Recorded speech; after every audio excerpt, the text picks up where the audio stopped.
Welcome back to The Worthless Show. My name is Lissa Lumutenga. I'm your host, and today we have an upgraded set. As you can see, I'm out and one with nature. I'm actually on vacation, so I didn't even bother putting on any makeup. I'm casual Lissa today, but even though you have downgraded Lissa, you have upgraded backdrop. Speaking of which, the theme for today's episode is upgrades. I think we should jump straight into trivia. Check out these questions and let me know how many you guys get.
How many questions did you get right? Let me know in the comments. Did anybody get 100%? Now, before we jump into the rest of the episode, real quick, if you are new to The Worthless Show or you are new to my channel, let me just tell you the quick rundown. As I said, I'm a personal finance expert and certified financial planner. I love teaching about money and personal finance and how to build an abundant life. That's what you'll find on my channel as a whole.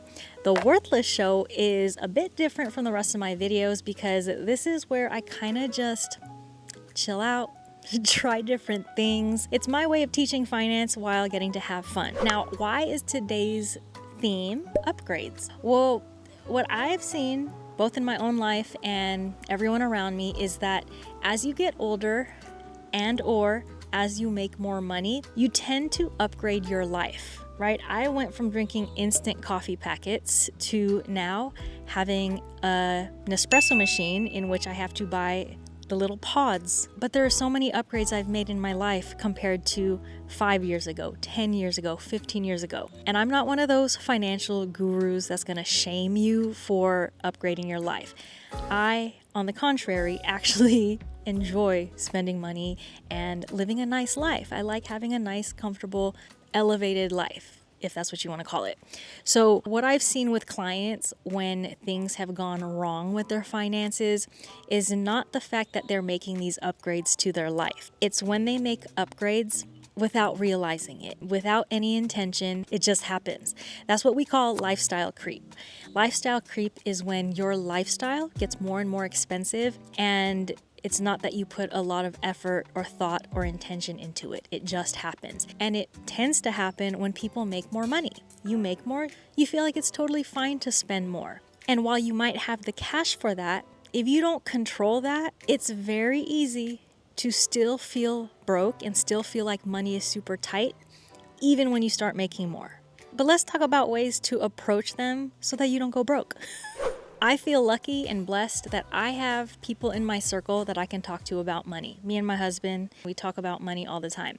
But I also have friends who I talk to about money. All right, this is a brand new segment of Ask a Bestie. Let's go. All right, so what I'm gonna do is ask you a real life question of something I'm dealing with right now. Okay. Just to get your 2 cents. Let's do it. So right now, I'm in the middle of the home selling process. We have listed our place for sale. It has been on the market for damn near 6 months because it was just not great timing. Yeah. Things were weird this year. It's a weird market. We're at this point where we need to figure out what we're doing next. We've been thinking about, do we just keep the property and then figure out how to finance our life? So the big thing is we wanted liquidity. Yeah. Because we're having a wedding, we have some medical expenses, and now we're kind of like starting to tack on debt. Yeah. What do you think? Help. All right, please This help. is not the first time we've talked about this, so I have, a little more background than that. It's tricky because the real estate market is unpredictable, right? So you guys have put a really good effort into this process and really haven't generated the activity that you wanted. My initial instinct is that I don't feel confident for you guys in keeping the property because I feel like that's going to add a lot of additional financial pressure and things that are not easy to figure out, especially quickly, right? Yeah. Given the cost of your wedding, just like you're still building your business, and you were paying for this mortgage before with roommates and you're no longer doing that. So it's just like a higher burden.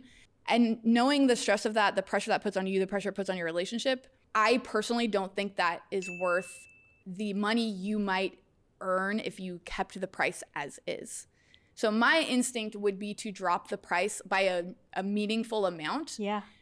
$50K, $100K, because I think the peace of mind and the flexibility that you would gain in doing that would be really worthwhile. That said, you could do that and be in the same boat because we don't know that it would sell. And but then we'd still have the asset. Then you'd still have the asset. So that's like my gut instinct for you as my best friend. Yeah. For you and how I know you and what I think you're likely to do is not that. Okay. No, but interestingly, we did do a price drop like a month or two ago, but it was only like 10K. Yeah. And then now to get it under the next 100,000 mark, so we're not going to drop it $100,000, but it's like we could drop it another like 15K so that it looks better, and interest rates seem to be going down. I think activity is picking up. So you think stick with it for a little longer and like drop the price and see what kind of interest we can get? Yeah, I guess I kind of see why not. Yeah. If the alternative is just keeping it anyway. That's true. It is, however, it is inconvenient. I know like a lot of your life has been revolving around leaving for open houses. Oh. And that's really we stressful. leave every weekend for open houses, and we've packed half of our house. It's all already packed up. Yeah, and like that's not a great way to live. Like it's uncomfortable and stuff. Yeah. So I'm aware of that, but I feel like it'd be really transformational for both of you financially stressed position in your life. Sell it and then invest the funds and use whatever funds we need. Exactly. Okay. To have that peace of mind and feel well positioned for your marriage in the next phase. Cool. I think that would be. Thanks. That'd be it. All right. Yeah, I'm gonna take that to heart for sure. That helps. All right. I got you. Thank you. Got you, girl. All right. I want you to think about, who do you have in your life that you can talk to about money, about small financial decisions, big financial decisions, everything. Someone that you don't feel judged by, who can help you think through decisions. You don't have to listen to what they tell you to do, but who do you have in your life that can help you brainstorm and just think things through? Quick, shameless plug. If you have not yet checked out my podcast, NetNet Podcast, it is me and my bestie, like you saw, Lizzie Marie. What we do in every episode is talk about a different facet of life, and we talk about the costs, the hidden costs of everything. Sometimes those costs are financial, sometimes they are social, emotional, mental, legal. But the premise of the podcast is the same throughout. It's the fact that we want to empower you to make your own financial decisions. And we do that by sharing our conversations and our thought processes on things like, is marriage worth it? Are pets worth it? Is entrepreneurship worth it? So check that out if you haven't yet. All right, that's enough of the shameless plug. I swear, if you knew me like 10 years ago, like I'm not great with self-promotion. I'll tell people I have a podcast or I have a YouTube channel, and they'll be like, "What? I never knew." And I'm like, "Yeah, because I don't talk about it enough." So this is me trying to get over that fear, and I'm trying to just talk about it. Back to upgrades. So the thing about upgrades is it's not always about money. Upgrades and how you choose to approach them impact your day-to-day life, your quality of life. So they are important. They are important parts of your life. And what's important to remember is the decisions you make with money and the upgrades you choose to make. They are your decisions, not anybody else's, but they are yours.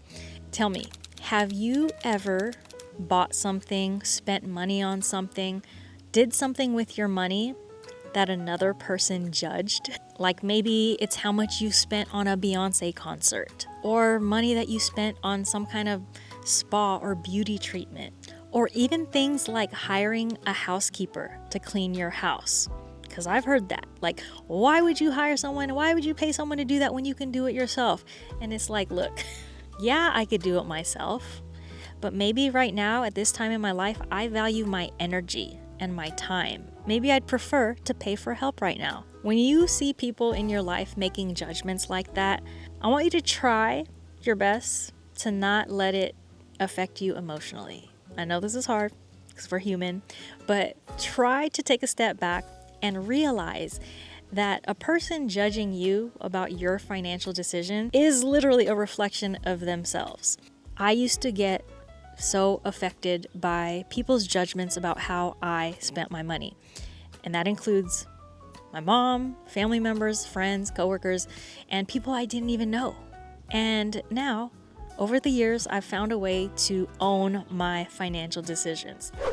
So, how can you get better at making those financial decisions, whether or not to buy something, whether or not to upgrade something in your life? One way is by considering a rule of thumb.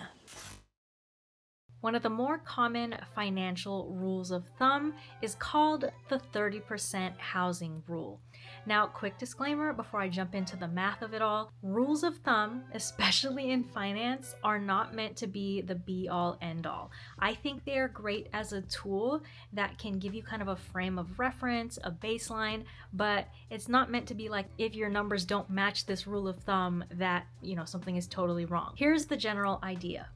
Some experts say that your housing costs, so your rent or your mortgage, should equal about or less than 30% of your income.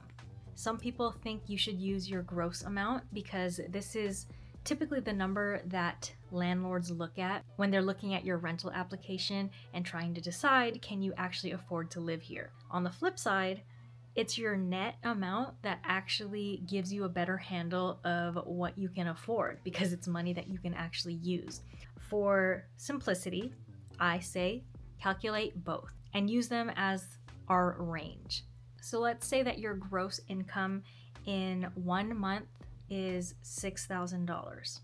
And then when you take into account taxes, deductions, and 401k contributions, things like that, let's say your net total paychecks, so if you get paid twice a month, add them together, let's say that your net amount is actually $4,500.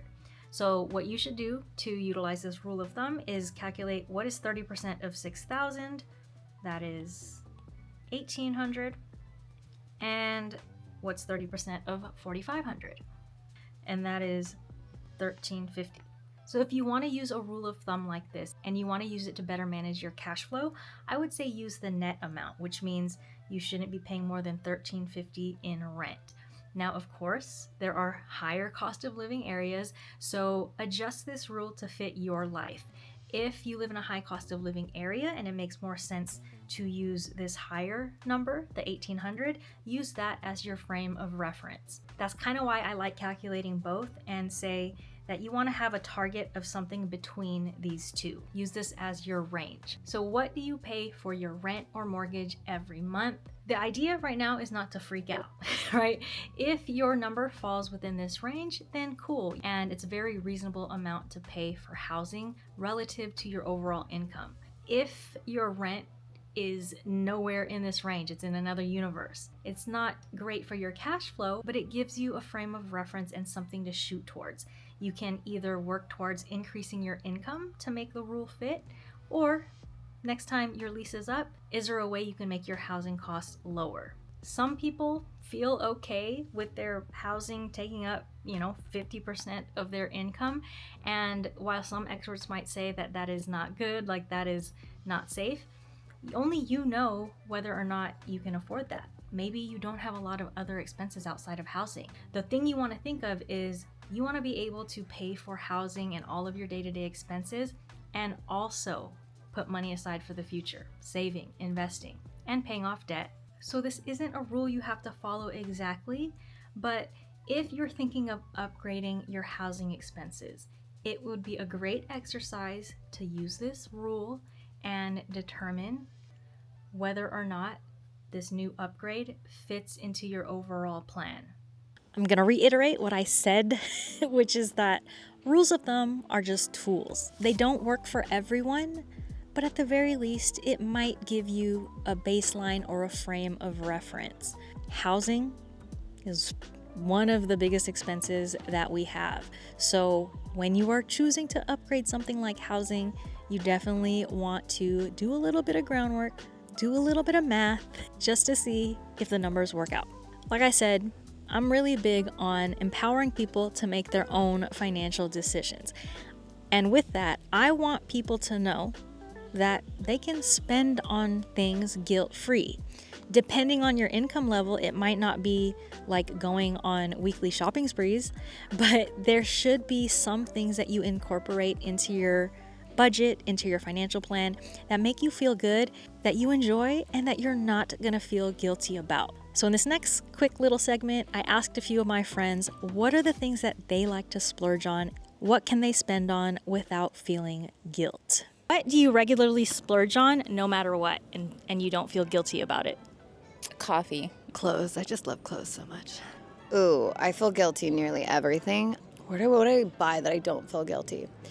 Moments with friends. Like an expensive dinner, I'm not going to feel guilty about. But like if I spent that same money on skincare, I'd feel guilty. But if it was a moment shared with people, then I'll never think about it again. Anything fitness and wellness related. So pretty bougie when it comes to my body. Agree. I'm all about health and fitness. I would say everyone should splurge on proper razors. If you're a guy and you shave, like, don't buy the cheap shit. Like, get a legit razor. Don't mess up your face. Yeah. Honestly, I rarely, like, this is probably like one of my problems, or you know what I mean? Like, I don't really, you know, splurge. I don't. All right, you're a smart spender. Yeah. Frugal spender. If you want to share, let me know in the comments, what is something that you love to splurge on and that you do it guilt-free?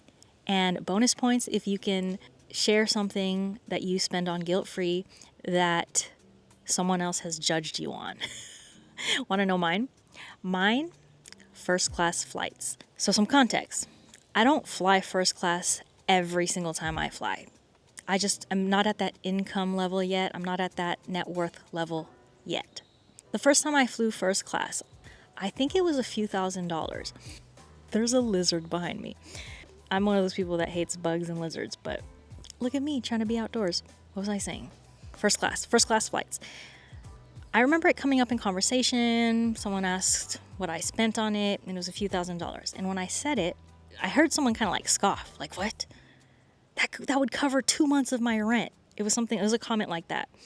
And like, I will admit, those comments used to bother me because they made me uncomfortable. They made me like feel guilty. They made me feel like, oh damn, here I am flying first class, spending money on a thing that lasts, 10 hours and then it's gone, while there's people who can barely pay their rent. But then when you think about it, it's like, I earned that money, so I get to choose what to do with it. And it's not like I was going to pay this person's rent. So why do they have power over what I feel like about a purchase that I know that I value? So it took me a while. It wasn't like immediate where I started feeling good about spending a lot on a flight upgrade. But a little side story about me is I've had a lot of knee surgeries. The most recent one, 5 years ago, I got hit by a car as a pedestrian. I was walking across the street, a car hit me. Ended up having to get surgery. My knees get sore. Even though I'm 5'2", I'm short.